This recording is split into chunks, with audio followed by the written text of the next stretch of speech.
You didn't come. Not even a message. Not a voicemail. Not a, sorry, honey, something came up.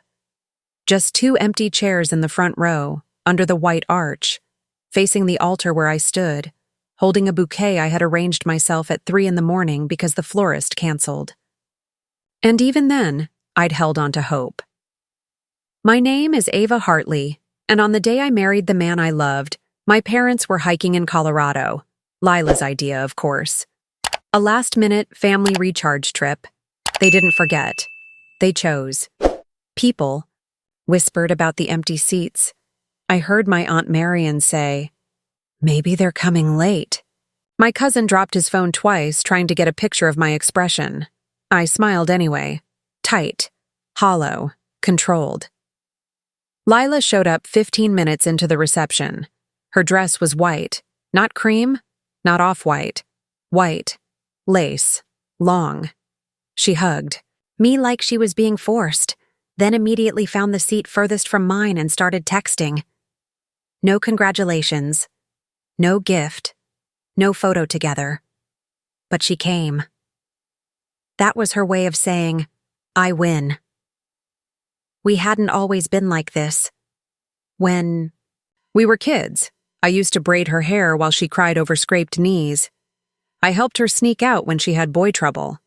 I covered for her when she failed chemistry and begged me to rewrite her final essay. But at some point, she stopped being my sister and started being the measuring stick, the one I could never quite reach. At the end of the night, after the cake, and the polite laughter and the champagne that tasted like someone else's dream, I cornered her outside near the dumpsters, where she was smoking and scrolling. Her phone reflected in her eyes. She barely looked up. Why didn't Mom and Dad come? She shrugged.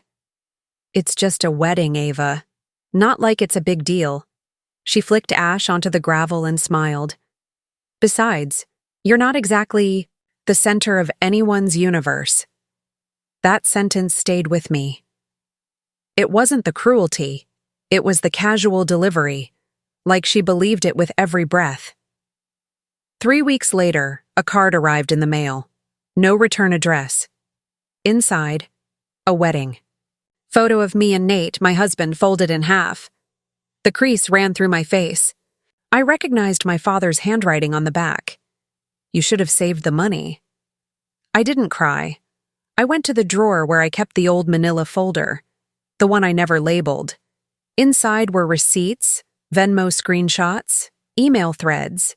Over the years, I had paid Lila's late tuition bill, her car repairs, half her rent during her artist phase, and once, her bail, something we never discussed. That was the first time I realized I'd given her more than my parents had ever given me. But that wasn't the most disturbing part. There was one PayPal transfer from 2 years ago, $4,200. Description: Mom's surgery. I remembered it clearly. My mother called sobbing, said she had to remove a tumor, wasn't sure if insurance would cover it. I wired the money immediately. I didn't ask questions. But in my folder, stapled to that receipt, was a screenshot from Lila's Instagram dated 1 week after. Her holding a designer bag captioned, "Rewarding myself. Life's too short not to indulge." The hospital? Never happened. I called. The facility listed in the fake invoice. They had no record of her, no surgery, no visit. So I waited. 2 months after the wedding, Lila invited me to brunch. She picked the place. Expensive, loud, somewhere you don't talk but perform. Over eggs. Benedict and rosé. She said it casually, like a dare. Guess who's engaged? My fork paused mid-air. Daniel? Obviously. Congratulations. She grinned. You're helping with the wedding, right? I mean, you make more than me. It's not like Mom and Dad can cover everything. I set my fork down. You didn't come to mine, she pouted. That was different? How? She didn't answer. Later that night, my mother called. I know she asked. Don't say no right away. Think about it. Just 10 or 15,000. We want it to be beautiful. I said nothing. Then she added, Lila said you'd be difficult. There it was. It wasn't a request. It was an expectation. The roles had already been written. Ava pays. Lila shines. I hung up. 3 days passed. No calls. No apologies. Then, at work, someone in HR asked to check in. They'd received a call from my father. He was worried about my mental stability. Said I'd been erratic, unreliable. Said he was afraid I might jeopardize the company. That's when it hit me. They weren't just trying to guilt me. They were trying to ruin me. I booked a day off, rented a car, drove 6 hours to a small Airbnb in the woods. I didn't tell anyone. I left my phone in a drawer. There, in silence, I wrote it all down. Every payment, every lie, every time I had chosen their comfort over my own. I listed every time I had asked for something and been told no. When I wanted to go to summer camp. Too expensive. When Lila wanted to study abroad. We'll find a way. When I needed help with my first apartment. Grow up. When Lila wanted a destination birthday. She deserves it. At the bottom of the list, I wrote in capital letters, they taught me that love is conditional. I'm done paying for it. When I returned, I found a package at my door. No return address. Inside was an RSVP card to Lila's wedding. My name had already been filled out in calligraphy. Ava Hartley, yes. I burned it. That night I got a text from Daniel. Can we talk? I didn't respond, but I saved the message, because silence, I had learned, was louder than begging, and some conversations are won not by fighting, but by refusing to play. Stay, tuned for what happened next. And if this feels all too familiar, maybe it's time to stop asking for a seat at the table and start building your own. Subscribe for more. The next move isn't theirs, it's yours. They didn't even wait a year. 11 months and 3 weeks after they skipped my wedding, I got the call. It was a Saturday morning. I had just stepped outside with a cup of coffee, watching the frost cling to the edges of my porch railing like it didn't want to let go. The phone buzzed once. Mom, on the screen. I stared at it long enough to hear the call click into voicemail, and then the second buzz came. A text. Call me when... You can. Important news. I should have deleted it, but instead I called. Her voice was bright. Not warm, not loving, bright, calculated. The kind of brightness that meant someone was about to ask for something. We have exciting news, she said. Your sister's engaged. I already knew. Lila had posted the ring photo the night before, a tacky halo diamond with the caption, he asked. I said finally. There were hundreds of comments, mostly from people who hadn't spoken to her in years, all saying how happy they were for her. Not one mention of me, her only sibling. That's great, I replied flatly. My voice was even, but inside, I felt something shift. Not anger, not jealousy, something colder, a clarity. We're starting to plan, she continued. She wants something beautiful, intimate, meaningful. The same adjectives I'd used for my own wedding, the same ones she and my father had scoffed at. We were thinking, she said slowly, that you might be able to help. Just a bit. You know, to support your sister. And there it was. I set my coffee down. What do you mean by help? She hesitated. That was rare for her. Just financially, not much. We were thinking maybe 15,000? I didn't laugh. I didn't cry. I said nothing. She took my silence as negotiation. We know it's a lot, but you're doing so well, Ava.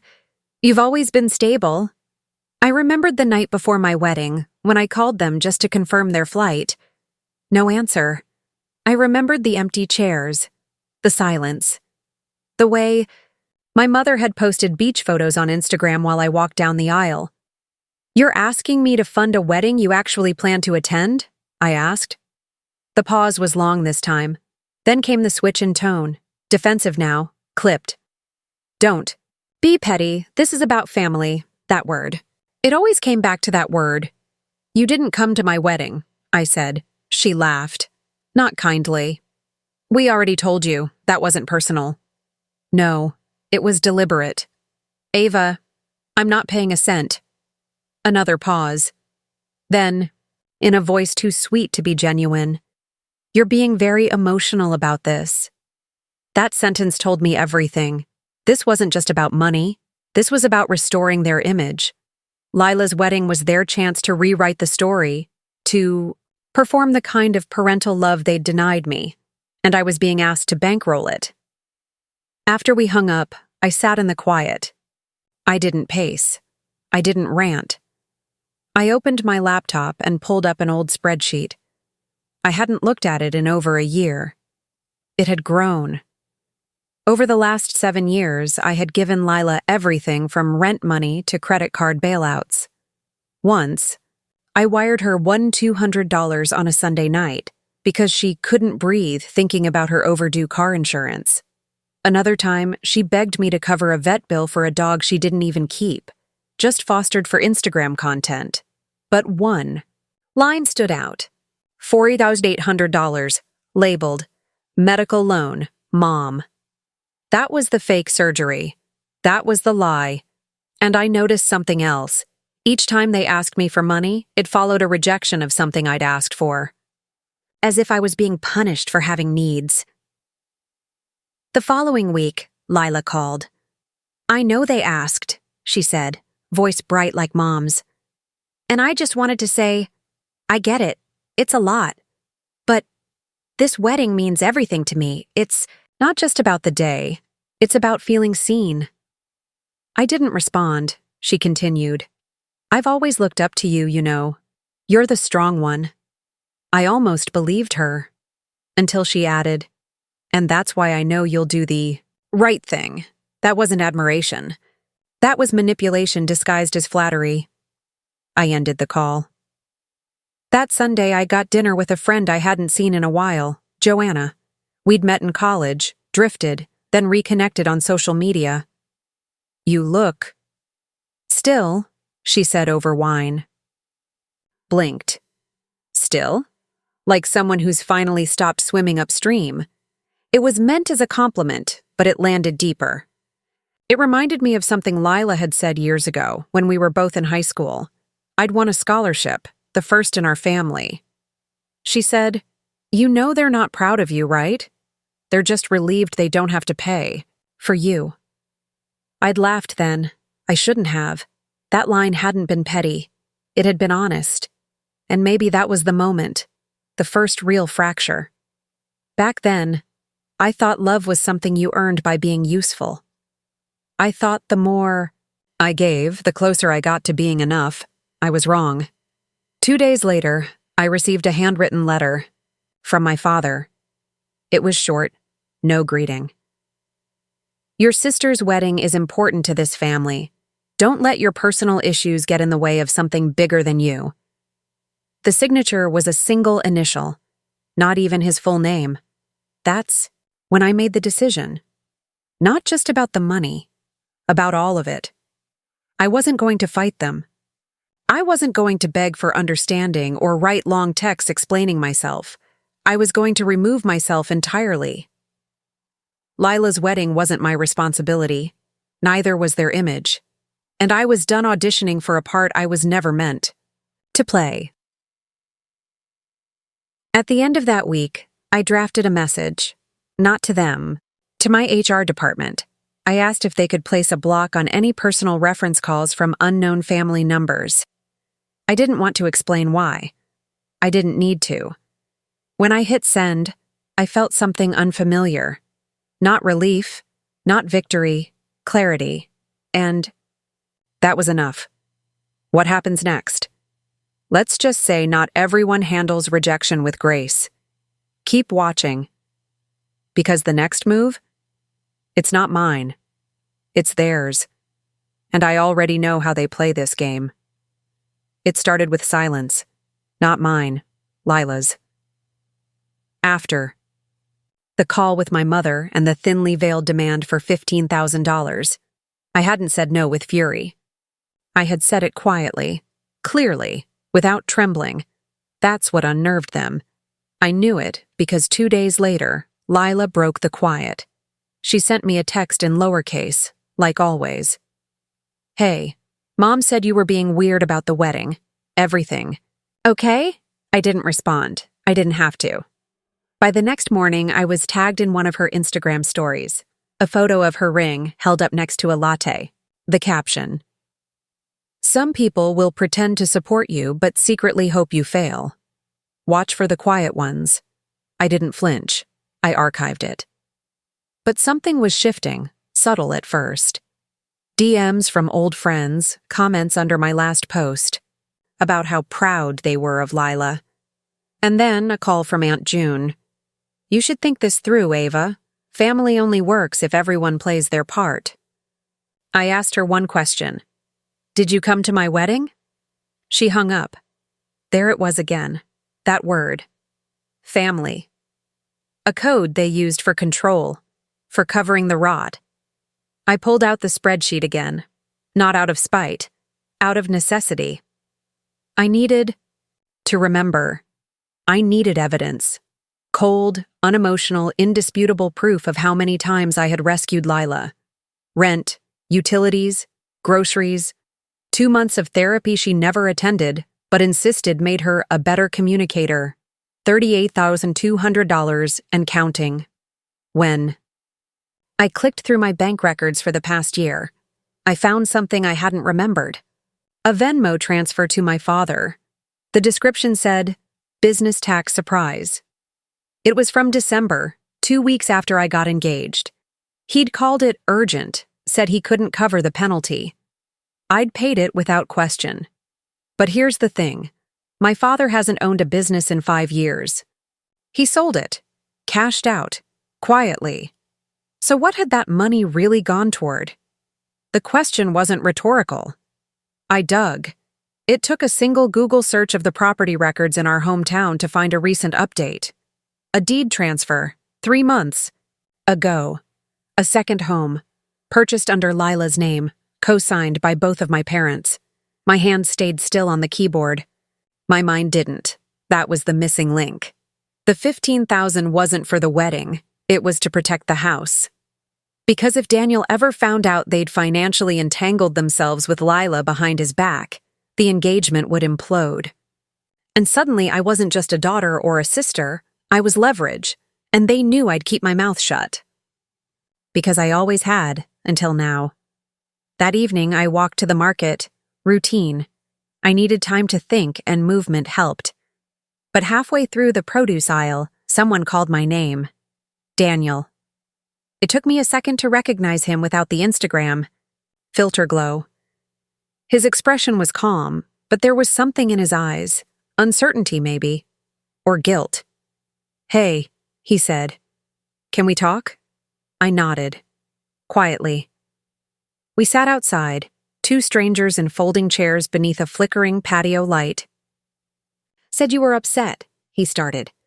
"That the wedding stuff brought up family stuff." I didn't answer. He continued.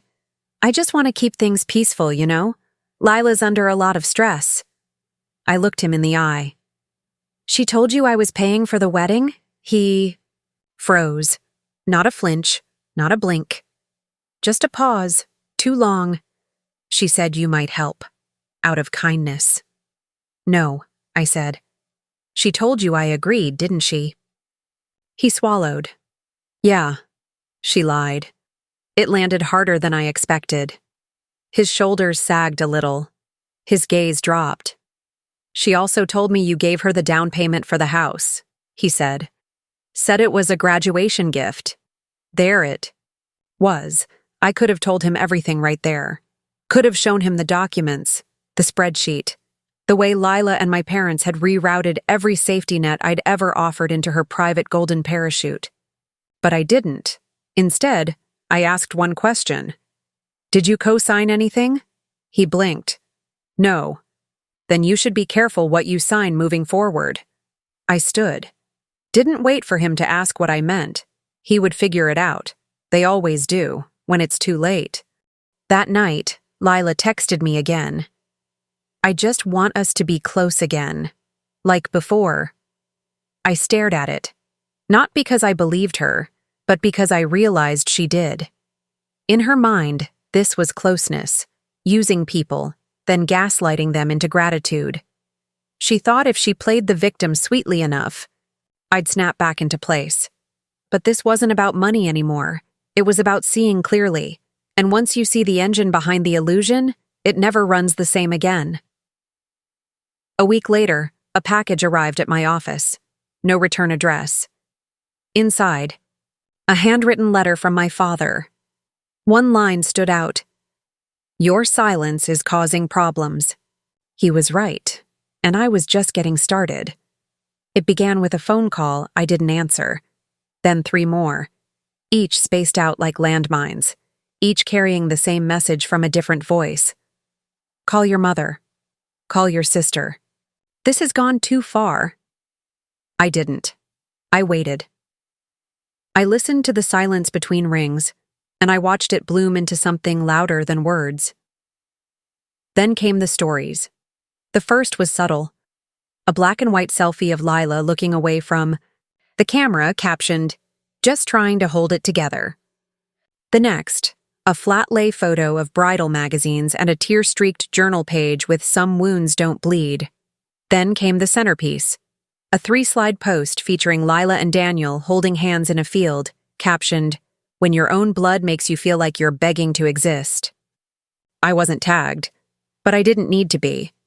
The comments rolled in like a tide of knives. "You deserve better." "Some people never grow up." "So sorry your sister's doing this to you." That one came from someone named Jenny, a woman I'd once given a job reference to. A woman I hadn't spoken to in 5 years. Lila wasn't asking for sympathy. She was orchestrating it. That's when I realized something. This wasn't reaction. It was retaliation. And it had already been planned. Because 3 days later, I got an email from someone I barely knew. Nora. She was the wife of one of my dad's business partners. We'd met once at a fundraiser. She wrote, "Ava, I heard about the family situation. I won't pretend to know the details, but I hope you're being careful. Your parents are heartbroken." Heartbroken, the word echoed. Where was that heartbreak when I stood at the altar without them? When I sent them the photo of Nate and me under the arbor and got nothing in return? That's when I checked the wedding registry. Not Lila's, mine. Hadn't taken it down after the wedding. I'd forgotten about it entirely. But someone had been there, because every item was marked refunded. Even the gifts that had already been delivered. I called the site, asked how that could happen. They told me it had been reported as fraudulent by the original purchaser. One name came up repeatedly. My mother's, the blender, the throw blanket. Even the matching mugs Nate had picked, all marked as returned by the buyer. They weren't just erasing me now. They had started erasing me a year ago, and I hadn't noticed. That night, I opened my photo archive and did something I hadn't done in years. I looked through every family holiday album I still had access to. I wanted to see when I had disappeared. It wasn't obvious. Not at first, but then I saw it. Christmas 2 years ago. We had taken a group photo at my parents' house. Lila had posted it with the caption, "Best people, best traditions." I remembered being there. I remembered taking the photo, but in her version, I wasn't in the frame. She had cropped me out, and it hadn't stopped there. New Year's, Mother's Day, her birthday trip. Photos I'd been present for, vanished. I hadn't been written out of the story now. I had been disappearing for a long time, slowly, deliberately. It was never about the $15,000. That was just the excuse. What they wanted. What they needed was a villain, and I was perfect for the part. Silent, stable, easily misrepresented. But something had changed. I was still silent. But I was no longer compliant. So I did the one thing none of them expected. I reached out, Not to Lila. Not to my parents. To Daniel. A text. One sentence. Let me know if you'd like a conversation off the record. No drama. Just truth. I didn't expect a reply. He responded within 2 minutes. We met the next day. A diner halfway between our places. Neutral ground. He was nervous, guarded, but curious. I've been getting a lot of different stories, he said, after the coffee arrived. Lila says you're angry because your wedding wasn't as nice, that you're jealous. I didn't flinch. I slid the envelope across the table. Inside, a copy of the spreadsheet, the deed to the house, and a transcript of the message my mother had left on my phone the week after I refused the money. You don't want to be the reason your sister loses everything. Think about that. Daniel read in silence. When he looked up, he didn't speak. He nodded once. Slow. Measured. I had a feeling, he said. That's all. I left before the pancakes arrived. I didn't need to stay. I wasn't there for confirmation. I was there for the shift, and I had felt it happen. That night, Lila posted a new story. Just a black screen with the words, "Betrayal always comes from the ones who swore they'd never hurt you." She was right, just not in the way she thought. The next morning, my mother called again. I let it ring, because some truths don't need to be spoken to be heard. And some games are over the moment you refuse to play by their rules. What's coming next? Let's just say the story they built is about to come undone, on its own. I don't need to lift a finger. They already did the damage. Now I just let the light in. The email came at 7:42 a.m. on a Thursday. Subject line, "Let's talk," from Daniel. I didn't open it right away. I stared at the bolded text for 3 hours while answering other emails, finishing reports, and pretending it didn't exist. But I felt its weight, small, quiet, calculated. When I finally clicked it open, the message was short, measured, friendly. Too friendly. Ava, I don't want to get in the middle of anything, but I can tell this is wearing on Lila.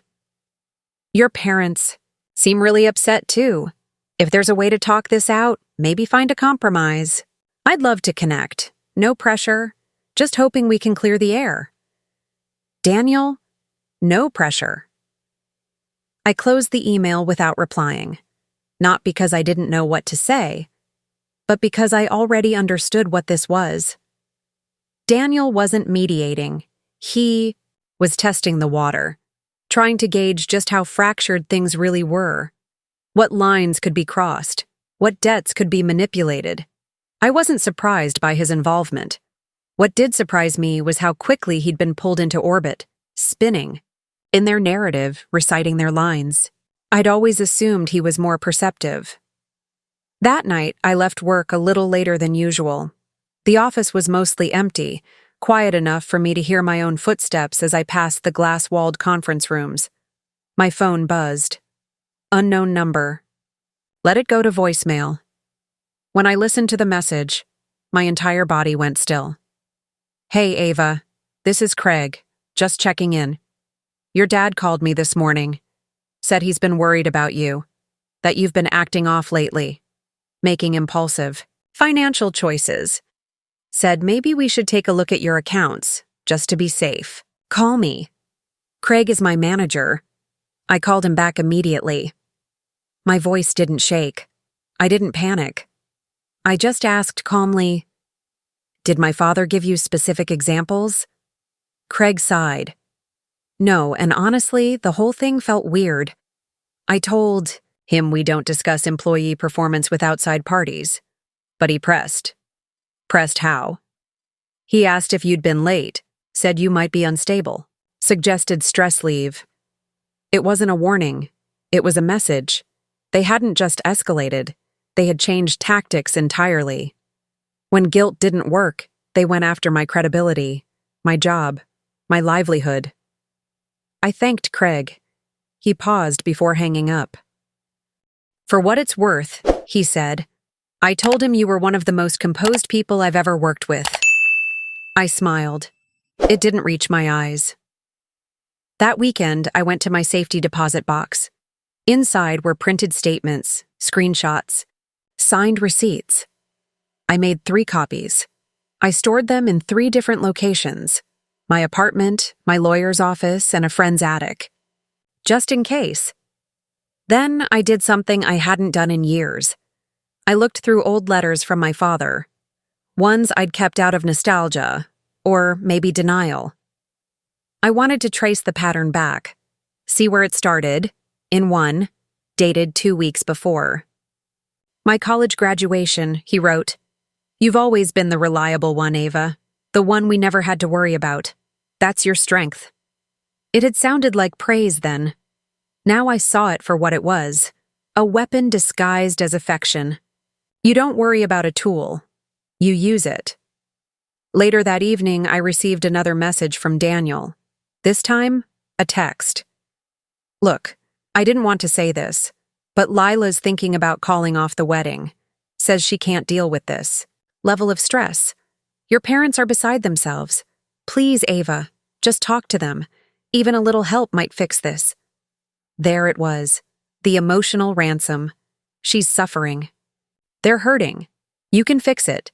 Be the reliable one. Again. I stared at the message, then deleted it and sent one of my own. Not to Daniel, not to my parents, to HR. I requested that any external inquiry about my mental health or work performance, especially from family members, be formally documented. I also asked that any contact from Mr. or Mrs. Hartley be rerouted to legal. The next day, I found an envelope under my windshield wiper. No name. Inside, a printed screenshot of an old email I had sent Lila 5 years ago. In it, I'd offered to co-sign her lease. There was a sticky note attached. "This is who you used to be. Coldness doesn't look good on you." I scanned the parking lot. No sign of them. But they'd been here. They wanted me to believe I'd changed, that my refusal to play their game was cruelty. But what they didn't understand, what they never could, is that I hadn't changed. I'd finally stopped pretending. That evening, I got a call from Joanna, my old friend, the only one who had never tried to fix me. "I ran into Daniel at the co-op," she said. "He asked if I thought you were okay." "What did you say?" "I told him you were the calmest kind of storm, and he should start checking the strength of his own house." I laughed. This time it did reach my eyes. I knew then what was coming. The moment the story slipped out of their control, they'd try to burn the whole thing down. But I wasn't inside anymore. I was watching from the outside, and I wasn't holding a hose. I was holding a mirror. Daniel asked to meet in person. The message came through a private number at 6:13 p.m. I was halfway through reading a contract revision when my phone lit up with a single line. "One conversation. Just you and me. No sides." I didn't respond right away. I didn't owe him clarity. But something about the wording, clean, neutral, stripped of all the emotional dressing Lila and my parents like to drape everything in, made me agree. We met at a quiet bistro on the edge of downtown, the kind of place no one from our shared circle would casually stumble into. When I arrived, he was already seated, alone, no ring. He stood when I approached, a gesture too formal to be friendly, too careful to be genuine. "Ava," he said, like it was a beginning. "Daniel." We ordered. I didn't touch the menu. I wasn't here for food. He didn't waste time. "I've been doing some thinking, and some math." I waited. "Lila told me the down payment for the house came from your parents." I tilted my head slightly. "Is that what she said?" He leaned in. "Then she said it was a graduation gift from you, that you didn't want credit for it." "She's half right." His brows furrowed. "Meaning?" "She didn't ask. I was told. It wasn't a gift." He looked down at his drink. "Because the mortgage paperwork lists her name and your parents, not yours." "I know." So you're not on the deed? I'm not. He nodded, slowly, like the puzzle pieces were finally beginning to slide into place. Then he said the one thing I wasn't expecting. She told me you were mentally unstable, that you were controlling. That's why she said you shouldn't be involved in the wedding. I didn't blink. And you believed her? No, he said, too quickly, then added, not entirely. That told me everything. I get it now, he continued. You're not the quiet sister. You're the one they count on to stay silent. I didn't respond. I didn't need to. He pulled something out of his coat pocket, a printed email. He slid it across the table. It was from my father, to Daniel. We appreciate your patience with Ava. She's always struggled with boundaries. Sometimes withholding support is her way of seeking control. I read it twice. Daniel watched my face, waiting for something to crack. You know, I said, folding the paper calmly. I've always wondered how much of what they said about me actually came from them, and how much came from her. She said you were jealous, that your wedding wasn't what you hoped, that you're still bitter. And yet here we are, I said, gesturing to the table, having a conversation she doesn't know about. That stopped him. He leaned back, like something had hit the edge of his chest but hadn't quite pierced it yet. I'm trying to understand all of this, he said. I don't know where the truth starts. You do, I said. You just don't like what it means. He exhaled, slow. If what you're saying is true, then the house, the money, the guilt, it's all built on lies. I didn't correct him. Not lies, construction, precision. A carefully engineered structure of debt and loyalty, masked as love. I need time, he said finally. You have it, I said. But know this, whatever you decide has nothing to do with me. I'm not part of your negotiations anymore. When I stood, he didn't follow. Outside, I pulled out my phone, not to check messages, but to delete them. All the family group chats, all the photos, the entire call history from my father. Not in anger, but in efficiency. They'd made me a ghost in their narrative. Now I was just formalizing it. At home, I opened a package that had arrived while I was out. No return address. Inside was a single item, a guest list for Lila's wedding. On the top, written in blue ink, were the words, "Please reconsider, this day matters." Next to my name, someone had already ticked attending, not invited, assigned. I tore it in half, then into quarters. Then I opened the old file folder again, my own personal archive of what they owed, what they denied, what they distorted. That night, I emailed Daniel one final time. No questions, no threats, just a PDF attachment titled, FYI, History. It contained itemized payments, dated messages, old voicemails, each one a nail in the image they'd so carefully built. I didn't tell him what to do with it. I just gave him what they never gave me. The truth. Unfiltered. When I woke the next morning, his reply was sitting in my inbox. 3 words. I believe you. And that was the moment the story changed hands. It was no longer theirs to tell. The wedding was called off 5 days before the ceremony. But the implosion didn't begin with the venue or the dress or even Lila herself. It began with a photo. Daniel had posted a single image, a shoreline at sunset, no caption. And for the first time since their engagement, Lila didn't share or comment. The silence said everything. I didn't find out through Lila or my parents. It was Joanna again. She texted me a screenshot from Lila's private account. A story. Showing a bare ring finger and the words, "People always leave when the mirror shows too much." I didn't reply to Joanna. I just stared at the photo, at the empty finger, at the silence. I expected to feel triumphant. I didn't. I felt finished. That night, the calls started again.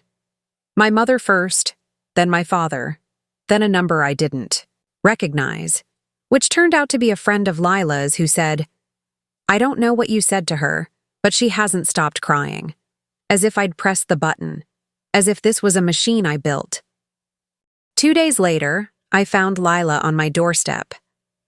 I opened the door, not because I wanted to, but because pretending not to be home was never my style. She looked hollowed out, mascara smudged under her eyes, lips pale. "You happy now?" she said. "No." She stepped inside without asking. "He said you manipulated him, that you fed him lies and made him doubt everything. I didn't move. I gave him facts. You ruined my wedding." "You ended your engagement," I corrected. "He just realized what it was built on." She flinched. "You think you're better than us, but you're not. You're just bitter. You've always been bitter." I walked into the kitchen, poured myself a glass of water. She followed. "You know what the worst part is?" she said. "They still pity you. Even now. They think you're broken." I drank slowly. "Let them," she scoffed. "You're not free, Ava. You're just isolated."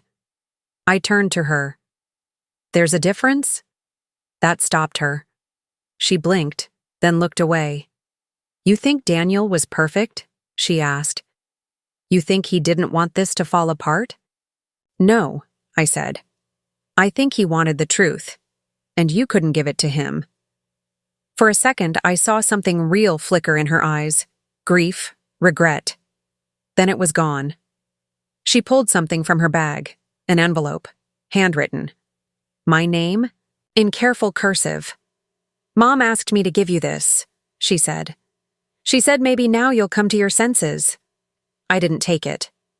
She said it's not too late, that you could still come to dinner. Be part of this, just apologize. I laughed, not cruelly, not loudly, just enough to slice the air. "I don't want a seat at their table," I said. "I want the house to burn." She stared at me like I'd just confessed a crime. Then she whispered, "You really have changed." "No," I said. "I just stopped apologizing for being right."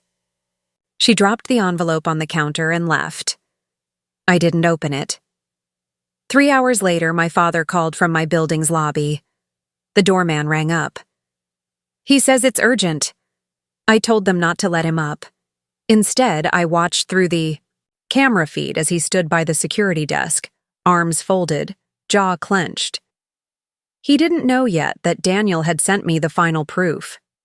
Earlier that day, Daniel had forwarded an email from my mother, one she'd sent him by accident. In it, she wrote, "We can't let Ava poison him. If he finds out what we pulled with the mortgage, he'll run. We need Lila married before it all falls apart." The plan hadn't failed because I sabotaged it. It failed because they couldn't control what they created. And for the first time, in years I wasn't reacting, I was watching. Later that night, Lila posted again. A photo of her as a child sitting on my lap, both of us smiling. The caption read, "Some sisters are born jealous. Mine perfected it." She thought she was telling a story. She didn't realize I'd already ended it. I logged off, deleted the app, tore the envelope in half without reading a single word, because what they wanted wasn't reconciliation. They wanted erasure, but I wasn't theirs to rewrite anymore. They asked me to come in person, not to apologize, though I'm sure that's what they hoped would happen, but to talk like adults. That was the phrase my mother used in her voicemail. "Let's sit down and talk like adults, Ava. Just us." I agreed, not because I wanted reconciliation, but because I knew, without any uncertainty left in me, that this time I wasn't going there to be understood. I was going to make it undeniable. The meeting was set at 6 p.m. at my parents' house. I parked 3 blocks away and walked the rest of the way on purpose. I wanted the distance, the silence, the control. When I rang the bell, my father opened the door. His face was stiff, unreadable. My mother stood behind him, eyes already red-rimmed. Lila was there too, curled into the couch like a victim in a courtroom she'd orchestrated. No greetings, no hugs. My father gestured toward the chair across from them, like this was a tribunal and I was the witness. I didn't sit. "We want to resolve this," my mother began, voice trembling just enough, "before things go any further." "You mean before more people find out what you've done?" I replied. My father's eyes sharpened. "We've made sacrifices for this family, Ava." "And I've paid for most of them," I said, calm and cold. "Sometimes with money, sometimes with silence." Lila rolled her eyes. "You're being dramatic." I turned to her. "You told Daniel I was unstable." Her jaw tightened. "I didn't say—" "You did," I cut in. "I have the message." My father stood abruptly. "This isn't productive. We're not here to rehash everything." "No," I said. "You're here to control the narrative." Then I pulled out a folder from my bag and placed it on the coffee table. Inside were labeled documents, printed screenshots, notarized copies of transfers and deeds, a curated timeline of financial history. Every dollar, every manipulated favor. I didn't explain it. I didn't need to. Lila flipped through the first few pages and stopped breathing when she saw the deed. The one showing the house she claimed to have bought with savings was co-signed by our parents, funded through loans traced back to me. "This proves nothing," my mother whispered. "It proves everything," I said. Then I added, "But I didn't come here for your acknowledgement. I came to give you one last chance to stop before this becomes public."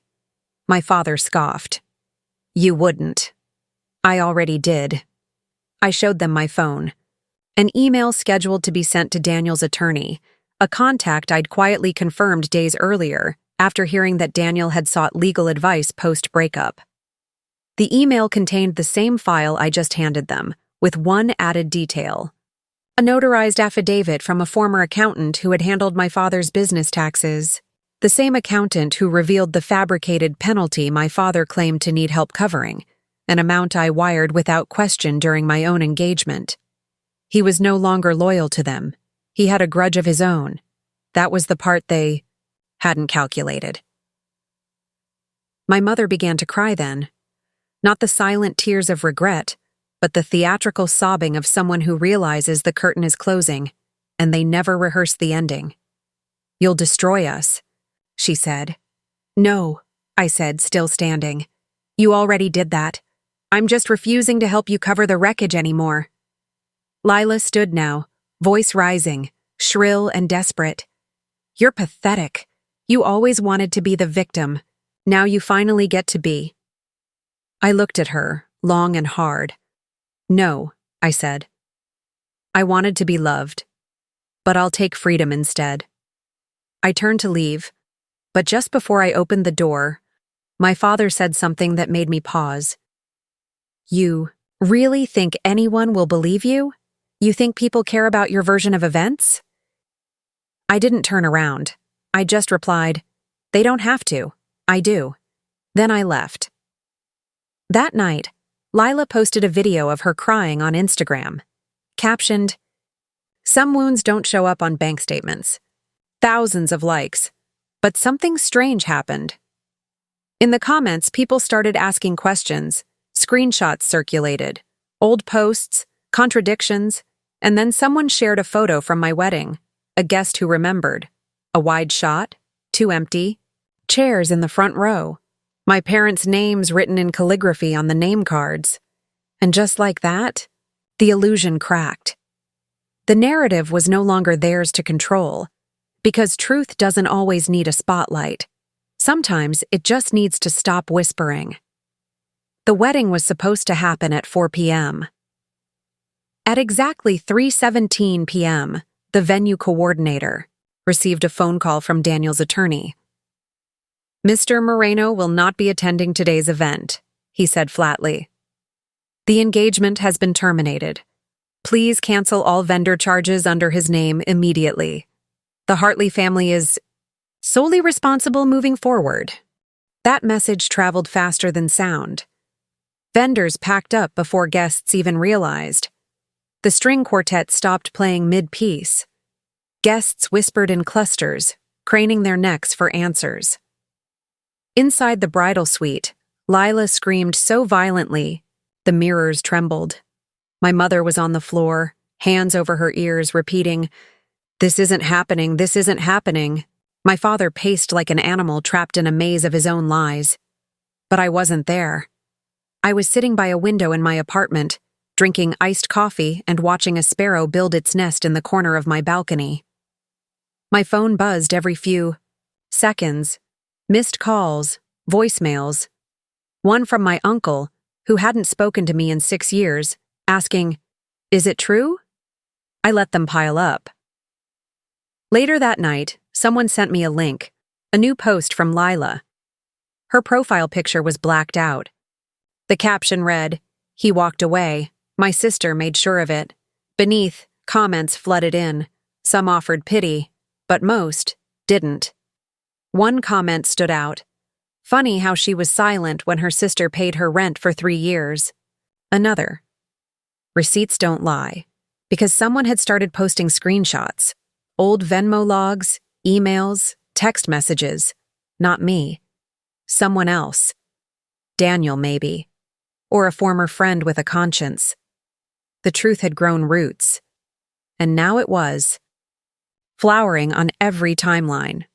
2 days later, I received a letter in the mail. Handwritten. From my mother. "Ava, you've always been distant, cold, hard to read. But maybe we made you that way. Maybe we never really saw you for who you are.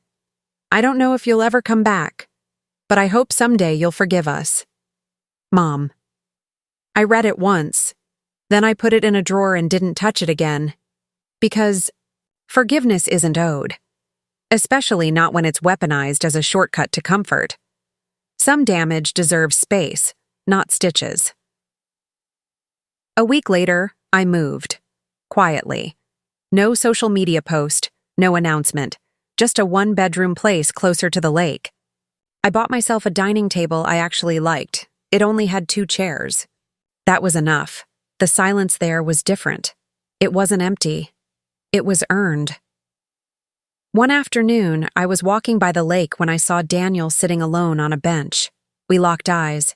He nodded once. I nodded back. Nothing more. Nothing less. But in that moment I knew.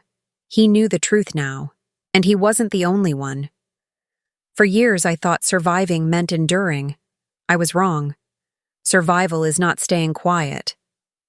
It's not shrinking to make others more comfortable. It's not paying the price of someone else's golden illusion.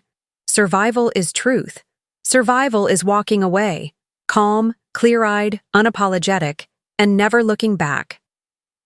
If you've stayed with me through this entire story, then here's what I want you to take away. No one, not even family, has the right to write your story in ink you didn't choose. Love that demands silence is not love.